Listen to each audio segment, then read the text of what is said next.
सध्या राज्यामध्ये मराठा आरक्षणाचा मुद्दा अतिशय तापलेला आहे आणि या आरक्षणाच्या पार्श्वभूमीवर आता सुप्रीम कोर्टात मराठा आरक्षणासंदर्भातली बाजू अतिशय भक्कमपणे मांडण्याची गरज आहे। या सगळ्याविषयी बोलण्यासाठी सध्या आपल्या सोबत भाजपचे खासदार उदयनराजे भोसले आहेत। राजे, आपलं खूप खूप स्वागत लोकशाही न्यूजमध्ये। आणि राजे, पहिला प्रश्न आपल्याला या संदर्भातला विचारावासा वाटतोय की सध्याचं जे वातावरण आहे राज्यातलं ते आपण बघतो की अतिशय तापलेलं आहे, कारण मराठा समाज आता संतप्त झालेला आहे। सुप्रीम कोर्टात जी अंतरिम स्थगिती मिळालेली आहे मराठा आरक्षणाला, त्यामुळे आता मराठा समाज आंदोलनाच्या भूमिकेत आहे। या संदर्भातली आपली पहिली प्रतिक्रिया। खरं तर ही वेळ येऊन त्यालाच नव्हती पाहिजे का आली वेळ, याला जबाबदार परिणामाला कोण असणार?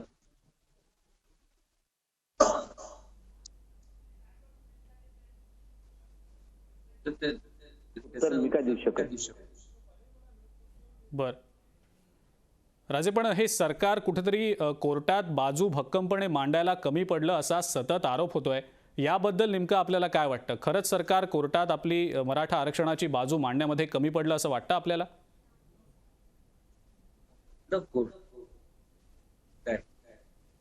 काय बोललं तर कोर्टाचा अवमान केला, तुमच्यावरती हे करेन ते करेन। आज मला सांगा ना, तुम्ही ज्या पद्धती बाकीच्या समाजाला दिलं, मागणी काय माफक अपेक्षा आहे की आम्हाला सुद्धा आरक्षण मिळालं पाहिजे। काय करणार मला सांगा? लोक काय करणार? माझं होतं कोण ऐकणार नाही, तुमचं ऐकणार नाही, कोणाचं ऐकणार नाही। राजे, तुम्ही एक 10 मागण्या करणारं एक पत्र पाठवलं होतं मुख्यमंत्र्यांना आणि या सगळ्या प्रकरणाशी संबंधित असलेल्या लोकांना। या 10 मागण्यांसंदर्भात आपल्याकडनं एकतर सुरुवातीला जाणून घ्यायला आवडेल, आणि सरकारनं या संदर्भात आपल्याला काही त्याचा फीडबॅक दिलाय का, रिस्पॉन्स दिलाय का, आपल्या पत्राला काही प्रत्युत्तर सरकारकडनं दिलं गेलंय का? काय नाही, काय नाही।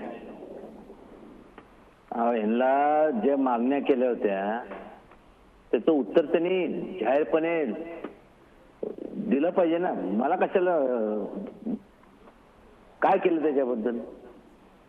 झाली मीटिंग मुंबई का कुठंतरी झाली, सह्याद्री झाले, कुठं झाले, चल कुठं काय एंड रिझल्ट काय? झिरो। एवढे वर्ष चालत असलं नुसतं टोलवाटोलीचा कार्यक्रम करतात हे लोक।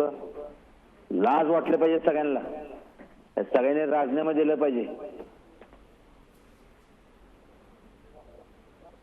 राजे, एक सातत्यानं आरोप देखील होतोय की हे सगळं आता सुरू आहे, कोर्ट याबद्दल घटनापीठाकडे आता हा सगळा प्रकार गेलाय, कोर्ट या संदर्भातला निर्णय देईल सुद्धा। मात्र सरकारमधला एक गट असा आहे की जो सातत्यानं मराठा आरक्षण मिळू नये असा प्रयत्न करतोय, असा सतत आरोप होत आलेला आहे। याबद्दल नेमकं आपल्याला काय वाटतं? खरंच असं आहे? नका देऊ ना, मारून टाका ना एकदा। मराठा समाजाला उभं करा, रणगाडे आणा, फिरवा, मारून टाका ना एकदाशी। कशाला उगीच एवढं हे करायचं? कधी माणसं नाहीत इतर समाजातले जे मुलं आहेत त्यांच्यासारखेच मुलं आहेत मराठा समाजामध्ये।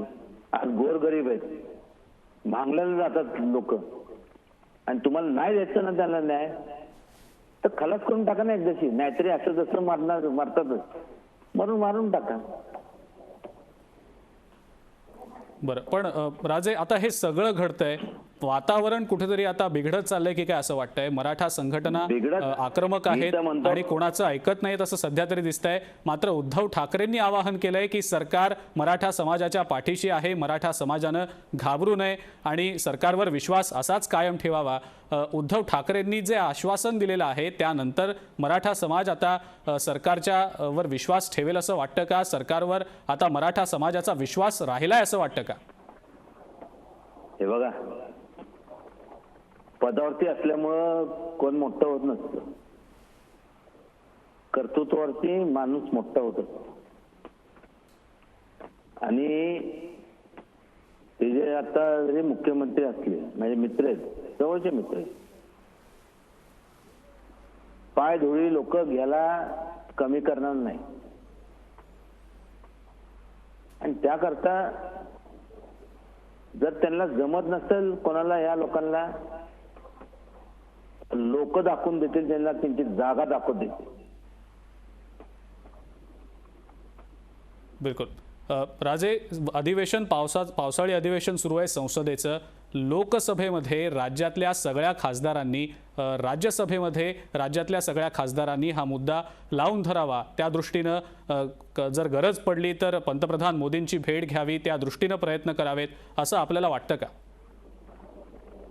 त्यांना काय करायचंय, कोणाची भेट घ्यायची, मोदी साहेबांची किंवा कोणाची, मुख्यमंत्र्यांची, कुठल्या राज्यातले असते त्यांनी घ्यावी. पण लोक ऐकण्याच्या मानसिकतेत नाही, खलास करून टाकतील लोक.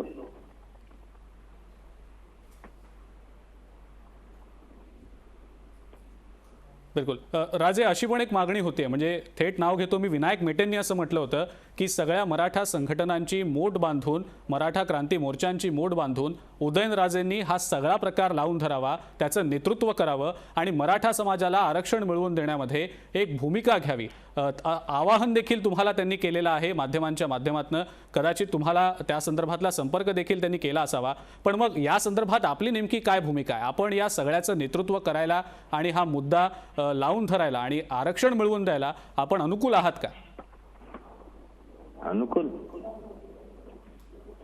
अनुकूल फार छोटा शब्द आहे.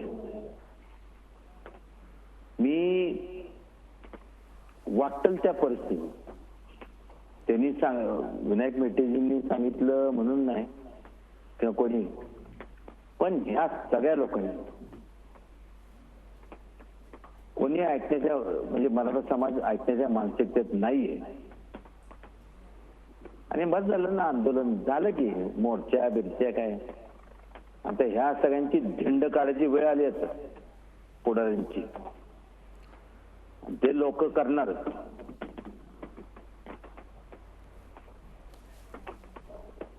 बिलकुल. राजे, आणखीन एक प्रश्न विचारू असं वाटतंय की आता जी सुप्रीम कोर्टाकडनं स्थगिती आलेली आहे, अंतरिम स्थगिती मराठा आरक्षणावर, याला नेमकं कोणतं सरकार जबाबदार आहे असं वाटतं? फडणवीस सरकारनं तर प्रयत्न केले, आरक्षण देऊ देखील केलं, मात्र या सरकारला ते आरक्षण कोर्टात टिकवण्यात अपयश आलं असा आरोप होतोय. तर नेमकं हे आरक्षण, जे स्थगिती झालेली आरक्षणावर, त्याला नेमकं कोणतं सरकार जबाबदार आहे असं आपल्याला वाटतं? नाही नाही, सरकार कोणाला पण असू देव, ते पद तसे राहतात, लोक बदलतात, त्या पदावरती कोण राहतात त्याच्यावरती मला काय फार भाष्य करायचं नाही. पण का झालं नाही आणि चर्चा किती वर्ष, 1 2 3 4 2 3 तप गेले, अजून सुद्धा मिळत नसेल तर बघू मग काय करायचं. बिलकुल. राजे, आणखीन एक महत्त्वाचा प्रश्न आहे. तो प्रश्न म्हणजे अशोक चव्हाणांनी असं म्हटलेलं आहे की जर मराठा समाजाला, मराठा संघटनांना सरकारवर विश्वास नसेल तर त्यांनी त्यांचा एखादा वकील द्यावा, सरकार त्याला पाठिंबा देईल, त्या दृष्टीनं जितकं काही करणं शक्य असेल तितकं सरकार करेल. तर मग खरंच असं वाटतं की सरकारच्या वकिलांव्यतिरिक्त, महाधिवक्त्यांव्यतिरिक्त मराठा संघटनांनी किंवा मराठा समाजाने काही वेगळा वकील देऊन ती बाजू कोर्टात मांडली तर त्यांनी काहीतरी फायदा होईल? खरं सांगू का, आज वकील आणि कोर्टावरती लोकांचा विश्वासच उडा. एक तर पैसे एवढे असतात की गोरगरीब लोक जाऊ शकत नाहीत कोर्टात. केलं तर न्याय मिळेल का नाही ते कळत नाही. आणि हा विषय कोर्टाचा संबंधच नाही. कोण कोर्ट, कोर्टाचा विषयच कुठे येत नाही. कोर्ट राहून दे ना, कुठं असेल ते, supreme court, high court, sessions court, जे असेल ते.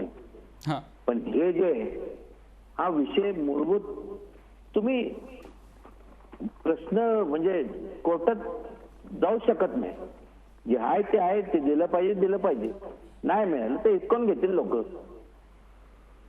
बरं राजे, मग आता या सगळ्या परिस्थितीमध्ये सरकारकडनं ज्या वेळेला पोलीस भरतीचा, पोलीस मेगा भरतीचा मुद्दा आणला जातो, 12,500 पदं रिक्त आहेत आणि त्या दृष्टीनं भरतीचा निर्णय घेतला जातो, अशा वेळेला मराठा समाजाचा असंतोष आणखीन वाढताना दिसतोय. ही पोलीस भरती रद्द करावी अशी मागणी देखील आता केली जाते. त्याबद्दल नेमकं आपल्याला काय वाटतं? सरकार याबद्दल काही वेगळा हेतू बाळगू नये असं वाटतं आपल्याला? ज्या पदावरती जे लोक बसलेत त्यांना कळायला पाहिजे ना. कारण कसं आहे, तुम्ही लोकांचा जर उद्रेक झाला तर कसं थांबवू शकणार? आणि तो होणारच.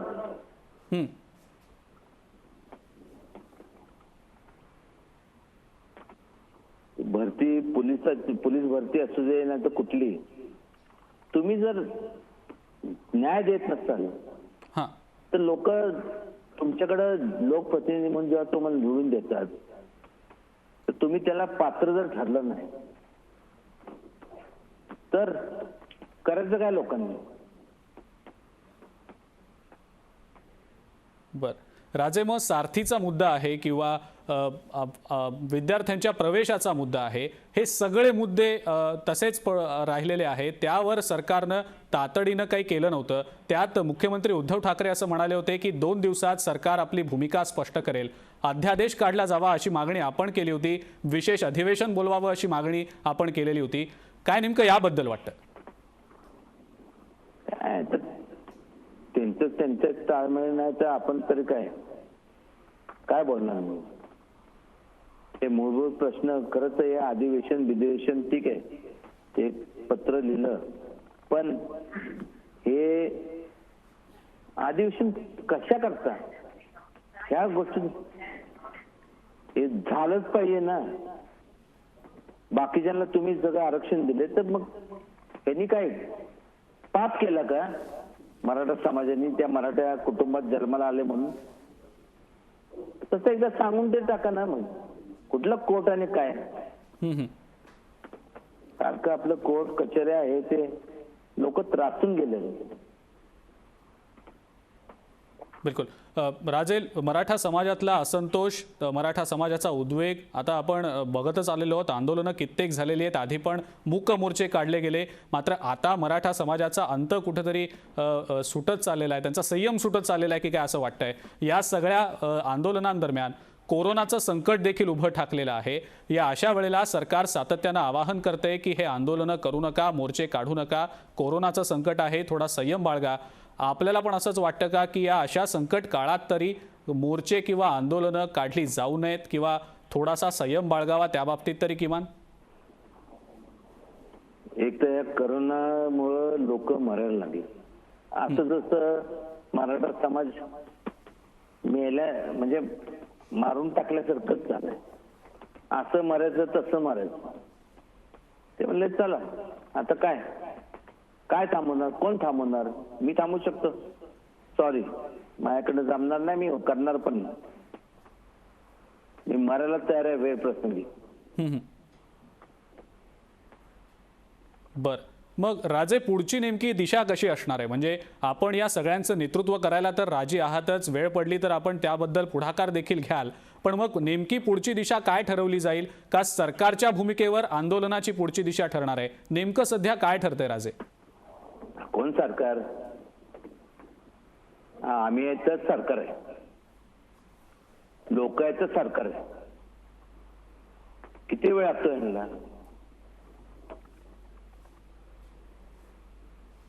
त्यामुळे त्यांनी थोडस परिस्थितीचा संपूर्ण हे करून आढावा घेऊन स्वतःच्या जीवाची काळजी असतील तर नीट वागलं पाहिजे. नाहीतर लोक काय करतील ते वेळच सांगेल. मग राजे, वेळ प्रसंगी रस्त्यावर उतरण्याची तयारी तर मराठा समाजाची आहेच आणि ती आधी देखील दिसलेली आहे आपल्याला. यापुढे देखील आंदोलनाचं स्वरूप असंच उग्र आणि तीव्र असणार आहे? आक्रमक पद्धतीनंच आंदोलनं होतील आता? उग्र आणि तीव्र हा शब्द, हे दोन शब्द फार म्हणजे सौम्य वाटतात मला. लोक खलास करून टाकतील.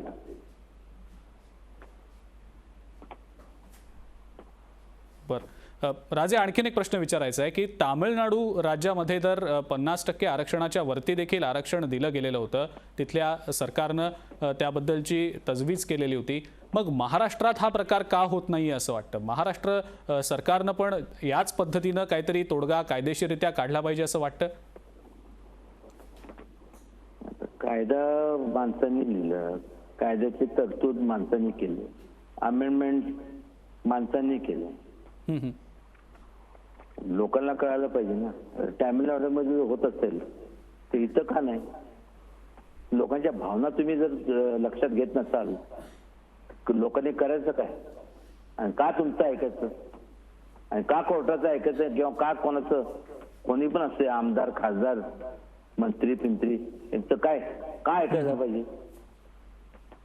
मान देतात ही लोक, तर तुम्ही त्यांची मानेवरती तुम्हाला मान देतात आणि त्यांची मान तुमच्या हातात देतात आणि त्यांच्या मानेवर जर तुम्ही सुरी फिरवणार असाल तर उद्या तुमच्या मानेवरती सुरी फिरवायला कमी करणार नाही. बिलकुल. राजे, आता विरोधी पक्षांनी पण असं सांगितलेलं आहे, भाजपनं म्हटलेलं आहे, स्वतः देवेंद्र फडणवीस म्हणालेत की या मुद्द्यावर बिलकुल राजकारण होणार नाही, मराठा समाजाला आरक्षण मिळावं हे प्राधान्यच राहील आणि त्यासाठी जे काही करता येईल ते विरोधी पक्ष म्हणून सरकारला सहकार्य करेल, पाठिंबा देईलच. काय नेमकं भाजपतर्फे केलं गेलं पाहिजे असं वाटतं एक विरोधी पक्ष म्हणून देवेंद्र फडणवीस ज्याबद्दल बोलले त्याबद्दल? एक लक्षात घ्या, ह्याच्यात म्हणजे मला कळत नाही की प्रत्येक गोष्टीत राजकारण का पाहिजे? जे झालं पाहिजे झालंच पाहिजे ना. देवेंद्र असू दे, नाहीतर कोणी पण, उद्धव असू, ठाकरे असू दे, अजितदादा असू दे, कोणी पण असू दे, ते वयाने मोठे आहेत, पण त्यांनी कळायला पाहिजे ना. त्यांनी काय राजकारण हिंमत असेल तर या ना जनतेच्या दरबारात, समोर लोकांच्या समोर जावा आणि लोकांना विचारा काय भावना आहेत त्यांच्या. काय एवढे बॉडीगार्ड घेऊन फिरताय? जावा ना, एकटं जावा. मी एकटं फिरतो, जावा.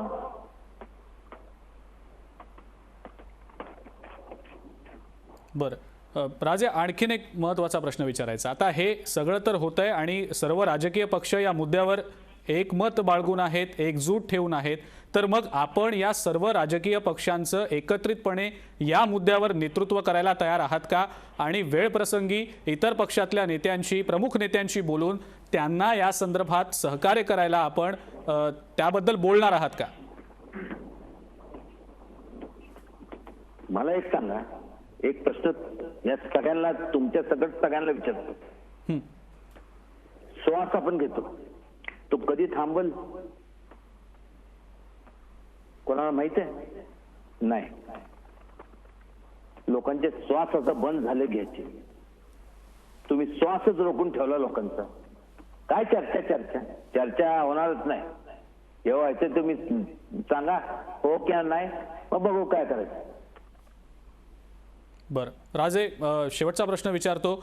हे सगळं आता सुरू आहेच, परिस्थिती आणखीन चिघळत चालली की काय असं वाटतंय, पण या सगळ्या पार्श्वभूमीवर आपण मराठा समाजाला नेमकं काय आवाहन कराल, काय सांगाल मराठा समाजाला?